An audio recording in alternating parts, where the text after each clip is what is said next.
भारत व नेपाल सीमा। भारत और नेपाल की सीमा को प्राकृतिक सीमा व बफर स्टेट की अवधारणा पर स्थापित माना जाता है, जहां काली व त्रिवेदी नदी पूर्व तथा पश्चिम की भारत नेपाल सीमा का निर्धारण करती हैं। काली न, काला पानी विवाद।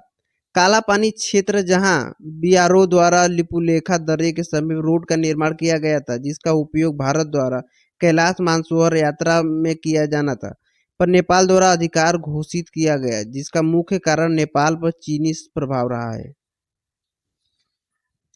भारत और नेपाल के मध्य शारदा या काली नदी को सीमा का आधार सुनिश्चित किया गया था, परंतु चीनी प्रभाव में नेपाल के द्वारा काला पानी को नेपाल का हिस्सा घोषित करने का प्रयास किया गया।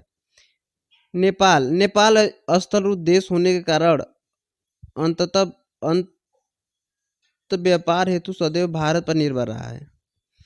साथ ही भारत द्वारा LBP लिटिल ब्रदर पॉलिसी के अंतर्गत नेपाल हेतु विशेष प्रावधान किए गए थे, जिसमें मुक्त सीमा का प्रावधान, मतलब आने जाने का नो वीजा, नेपाल में औद्योगिक विकास हेतु भारत द्वारा कुछ विशेष क्षेत्रों में औद्योगिक प्रतिस्पर्धा को सीमित करना। उदाहरण, भारत में पाम ऑयल के उत्पादन को बनाए रखने हेतु नेपाल में पाम ऑयल के उत्पादन को बनाए रखने हेतु कलकत्ता में पाम नेपाल तक भारत के औद्योगिक अप्रतिस्पर्धा के कारण ही संभव था।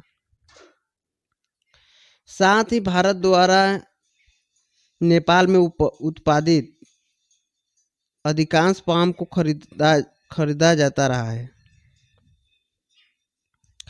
भारत भूटान सीमा। भूटान को भारत हेतु प्रो इंडिया नेशन भी कहा जाता है, जो कि वैश्विक स्तर पर धारणीय विकास मॉडल हेतु प्रसिद्ध है।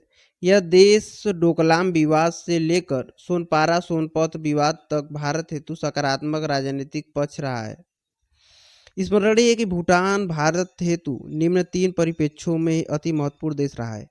भारत और चीन के मध्य बफर स्टेट की अवधारणा, भारत पूर्वोत्तर राज्य हेतु सीधे चीनी संघर्ष को रोकने का उपाय, भारत चिकन नेक इस क्षेत्र की सुरक्षा हेतु।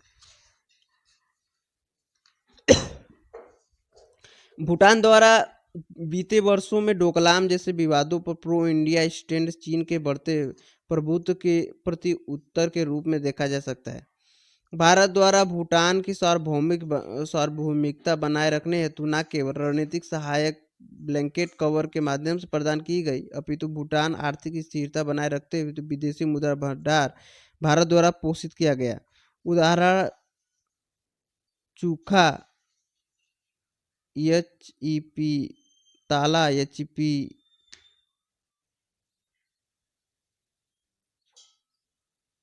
मंगडेचू, खूचू, इस तरह की यह सभी प्रोजेक्ट द्वारा उत्पादित सभी बिजली का सबसे बड़ा खरीदार भारत रहा है, जो कि दोनों ही देशों हेतु विन विन